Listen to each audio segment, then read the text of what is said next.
Welcome to the Choose to Be podcast. Thank you all for joining us today. If you have not listened to the episode that we recorded last week with Kaylee Dunn, then you're going to want to pause this and you're going to want to go back and listen to her episode because we're piggybacking off that just a little bit short episode. We wanted to give you some more tangible things to help you in what we talked about with healing that central nervous system, getting it back online. There was so much amazing good information in there. And for those of you who left feeling like, okay, that's amazing and it sounds right, but now what? So today's episode is After we finished with Kaylee, I just kept thinking all week of like, oh, I love her brain. I love her brain. And I know that after that episode, a few of you are going to go, that was so incredibly helpful. I want more. And what I hear a lot is I'm looking for things I can do outside of listening to the podcast, because listening to podcasts, yes, we're gaining information and knowledge and tools, which helps us move forward. But if we don't actually do anything with the knowledge, then just gaining the knowledge isn't going to be enough on its own. yeah. And so, And I love yeah, giving women things to do that they have control over.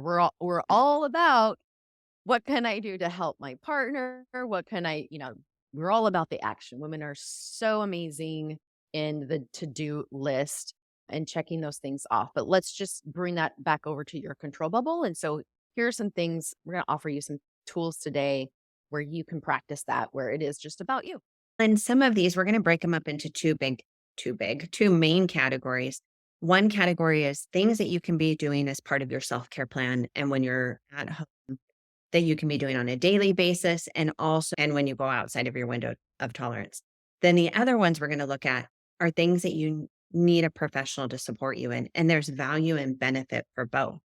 The ones that we're doing on our own right there in the minute or that daily practice really lays a foundation for the other work. And these other ones that we'll go through, trauma yoga, brain spotting, EMDR, ART, all of those type of somatic body healings that you do with a professional, those will go so much deeper and do so much more. And so both of these hold value. We just want to break them down and give you what works for you, and what works for one person might not work for another. Absolutely. And so give yourself, I think sometimes we get so frustrated when we head down one direction, one path, and it quote doesn't work. It's not feeling right. There's not, whatever that looks like for you. And then there's this ideal of, oh my gosh, I got to start all over again. And I get that. So totally validate that thought. And I would love to offer you the idea that you're not starting over. Any work is working. I'm going to say that again. Any work towards your healing is working. And so if you need to change direction, then you change direction and it will continue to work for you. I love honoring the women who come and say, this wasn't working for me. Let's just pause right there. And you just notice that's not working. So that right there tells me that your system is online more than it maybe had been before. So I just want to offer that too. There's so many different modalities. There's so many different tools that you can use. As long as you keep practicing and doing the work, you're good. It's enough. Okay, so I'm having this thought, and I don't know where this fits in or if I should save it for later, but it keeps coming up right now, so I'm going to throw it out there. Is some of this somatic work, if you have lived for a long time avoiding emotions, resisting emotions, running from emotions, denying emotions, you've never learned how, like you've been taught as a child of you're fine, walk it off, suck it up, all of those type of things. If you've spent a long time in that, sometimes when we start doing the somatic work, everything in your body is going to scream, run. This does not feel good. This is not comfortable. I don't like this. I've had quite a few clients who do brain spotting once, and they're like, I'm hold out. on, wait. Yeah, hold on, wait. Do I want to do this? Or they like get really like, well, can we just talk about this week? Can we just, and it's that, oh, that was a lot. And I don't know if I want to do that. And I'm never going to force any type of somatic work. But I also just want to highlight that if you have spent a lot of years avoiding, resisting, suppressing these type of emotions, when we start doing this body work, um, it's usually uncomfortable at first, and uncomfortable isn't bad.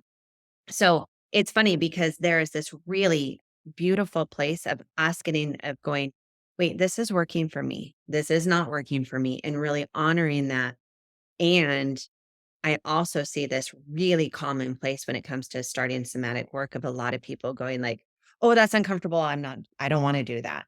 Right. And so And that uncomfortable is working. yeah, That means something's moving. It means that these stuck points, these stickiness in the body is moving. And so it's going to feel uncomfortable. When I do brain spotting, I'm always clarifying, is it uncomfortable or intolerable? And we yes, want to acknowledge the difference, right? And so, I mean, I know I love how we just kind of go where it goes, but I love what you said there because to your point, I did a brain spotting session with a client and the whole time she kept thinking, I don't know if I'm doing it right. I don't know if I'm doing it right. I need to really make sure that I'm like and she just kept coming into the cognitive part of the brain. And every time she went into the body, you could see, oh my gosh, I got to go back and explain. I have to be long story short, at the end of the session, she's like, "I don't think it did anything." But I was able to help her make a connection to how she's showing up in this relationship, to what her brain and body did in the session, and she was like, "Oh." And the next time we met together, she goes, "Okay, I don't know if this is just a coincidence, but I feel calmer and I didn't do that hypervigilant behavior." I'm like, "Well, no, it's not a coincidence. It worked." And the whole time she kept thinking, "It's not working. It's not working. It's not working." And so that's what I mean by it's always working. Just leaning in and trusting. And that's why it is, I think, important to find someone you trust to do some of the intense work with, because there is a level of, all right, I don't know, but I'm going to trust you. And that's a beautiful place to start. But yeah, so I I really love that. And there's a program called Mind Bloom, and they do ketamine treatment. And one of their little catchphrases they use is the acronym TLO: trust, let go, open, be open. Trust, let go, be open. Trust, let go, be open. And it's interesting as I think about that part. And it's a part that shows up in brain spotting of like, I have to do it right. I have to do it right. Or there'll be different parts that show up of like, this is a lot. This is scary. What are you doing? And when we're doing brain spotting, I invite those parts of that part can be here. Like, just notice if you have any parts that are coming up that are resisting or protecting. And I remember in one session, we had the part pull up a comfy chair. And that part sat in the chair. It got to stay there and watch, but it sat in the chair and it let them do their brain spotting. And so it's normal to have these resistant parts show up. And so I love that. Is it intolerable or is it uncomfortable? And so when we have these times of it's not working for me, definitely make space for this part that's showing up. And let's figure out, is this the part that's scared to feel the feelings, or is this a deeper knowing of this isn't right for me and I need to switch gears? All it is just an invitation to dig deeper. I love that. Okay, so a couple just very, I think, simple.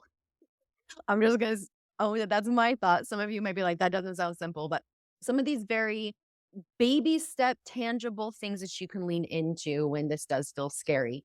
Deep breathing, like from, I call it belly breathing, from the diaphragm, whatever you want to call it, but really expanding your belly. I've heard it box breathing, where you expand and hold for 2 seconds. For And it's box breathing stresses me out. My heart rate will go crazy when I box breathe. interesting. I did not Yeah, know. I don't know, like, part of me is like, "Ooh, is there some generational, like, some kind of?" Because my mom is, like, crazy claustrophobic, which I don't know why, but the holding my breath, because in box breathing, you take a deep breath in, 2, 3, 4, hold, 2, 3, 4, release, 2, 3, 4, hold, 2, but those periods of holding my breath, like, my heart will race more and more and more, and I share this for the simple reason of deep breathing is so beneficial, but figure out what works for you. I can't box breathe, without my heart racing, but just doing really slow, deliberate breaths is like magic for my system. I love that you shared that because just that last line, "for my system." Mhm. And that's what we were doing here is just helping you find what works for your system. I was just going to add with the breathing, those are one of those things that we tend to wait until we're in moment of crisis to use. But the more that we practice the breathing or all of these on a daily basis, the easier it is to use when we get triggered or our system goes offline. Yeah. So, breathing is one that just practicing every day is really good. Okay, so what we're doing again is we're trying to engage the vagus nerve, and that goes from the bottom of your skull, top of your spine, all the way down and into your gut, which by the way, if you are into gut health and all that, then that another thing to look into. But one thing my functional medicine doctor encouraged me to do was start humming and or gurgling, and that activates the vagus nerve. And when she said that, I went, "Oh my gosh," I made a connection when I didn't have any of this information going through it, but right after my divorce, I was constantly singing in the car, like belting it out, Hmm. singing always, always, always, always. And I thought, huh, like just intuitively it did. It felt so good, especially my angry songs. But just that kind of vibration activates the vagus nerve. So I love that you talk about that. And I've heard with the polyvagal using you do the sounds, the A, E, I, O, U. And I always feel super weird doing it, but it does make a difference. And that polyvagal nerve, super fast story. One time I was doing my daughter's hair and I was brushing her hair and getting her ready in the morning and she passed out like right in front of me, like collapses. And I was like, oh my gosh. And I'm freaking out. And she comes to, but I take her to urgent care. And the urgent care doctor is like, you need to go to the children's hospital. So we take her to the children's hospital. And anyway, long story short, the way that I was brushing her hair up the back of her neck stimulated her polyvagal nerve and actually caused her to pass out. And I was like, the body is crazy. And interestingly enough, while I was waiting to go to the hospital, that's what I was talking to a friend who is a doctor, and he was like, it could be the polyvagal nerve. And I was like, really? So it it is this, but you're right, this nerve goes through your whole body. It's so powerful. The more that you can activate this, the more it helps that autonomic nervous system be able to re-regulate and come back online. Another one that sounds weird is cold exposure. Holding ice cubes, splashing water on your face, taking a cold shower. Those are great things to bring that vagal nerve activation online. yeah, my son and I started doing that with the end of our showers. Like, okay, who can Mhm, mhm. and we'll like say, "How long did you last? How many seconds did you last on super cold?" And of course, we have to make everything a competition in our house, but that it does. Or just splashing water on your face, which when I heard about this concept about splashing water in your face, what it does to the calm you down, it made so much sense to all the movies what over the years where you would see them go in the bathroom and splash cold water. I was like, "What the hell are they doing? They're messing up their makeup." I never I never put that together. And so when I learned this, it was like all of a sudden all the movies they went boom, boom, boom. Oh, that's why they did that in the movies. Anyways, random thought, but kind of funny. And a quick side note too, the cold exposure, doing the 3 minutes in the shower, but even better if you do like ice baths, the amount of natural dopamine that causes your body to kick up is higher than drugs, lasts longer, and works like if you are looking for an antidepressant. Now, I don't know anyone who's going to want to like fill an ice bath and do ice cubes and do that every single day, but Google it. There's lots of YouTube videos. There's a ton of research behind that being And so there's good. places you can go that do it for you. Really? Yes, I found that out. I forgot to tell you this. I found out. I think I'm gonna go do it. You can go into the spa or whatever, and they have the ice bath and everything there, and you can just go and do that. And I'm like, ooh, because we've been filling Oh, up that's my good. tub for Jackson, and I'm like, we can't do this. He had pre-sleep all week. So there's a place that you can go. Oh, that's interesting. I didn't know that. I know, super To look cool. that up. Okay, so mindful physical activity, like purposeful, very much intentional. When I started, I like stopped running, I stopped doing all of the heavy, heavy stuff per my functional medicine doctor. And it was like stretching with intention. Let me touch my toes and I'm going to touch every single toe intentionally. Like very much slow it down, be intentional, move the body. Imagine, she told me, imagine you can see the muscles like through your skin as you're doing that. And that I'm like, okay, that's weird, but it works. So just something like that can be really helpful. Also, if you sit straight ahead, like look straight ahead and just move your eyes is a little bit of the brain spotting, but just move your eyes as far as you can and hold it until you yawn and then turn your head does something. It's weird, it's like voodoo, but when you just move your eyeballs until and hold it until, like, you yawn, that realigns your nervous system too, it activates your vagus nerve, so that's a cool trick. I love that, and that reminded me of one that sometimes I'll use when somebody needs to get re-regulated in session, is we'll do you hold out your hand, and then you look at your hand closely for 3 to 5 seconds, and you hold that, and then you look back behind it at the wall, and you look at that distance for 5 seconds and hold that, and then you go back to your hand that's close, and you look at that close thing for 5 seconds, and you can do 10 seconds in between, but doing that alternating, that back and forth from the close to the far, same type of thing, activates the polyvagal nerve. Yeah. Fun little tricks. Yeah. Okay, really quickly, you can do playful experiences, all having fun and just getting that liveliness back in you that I know for me was just gone for so long. Mhm. I know I've shared this before, but I remember the first time I laughed when my brothers were doing something funny and I laughed out loud like that and I love laughing. It was just this belly laugh and I shocked myself. I was like, because I hadn't heard that laugh in so long. And then of course I went in the bathroom and cried because I hadn't heard that laugh in so long. But just that laughing sent an energy through my body that I didn't recognize, and it felt alive.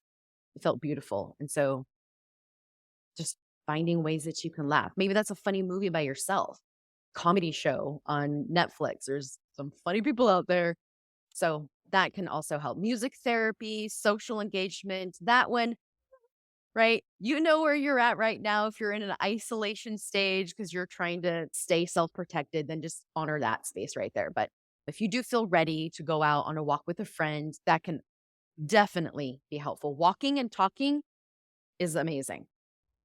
Yep. Well, and it activates that parasympathetic nervous system when you are with safe people and Yes. connecting with them.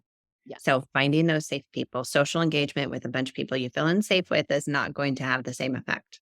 No. A couple of other really fast things, meditation, body scans, yin yoga, foam rolling, sound baths, Mhm. My flow daughter did a therapy. sound bath, and again, if you have that claustrophobia thing, then don't do that. Just FYI, don't waste your money. But some people really love those too. Yeah.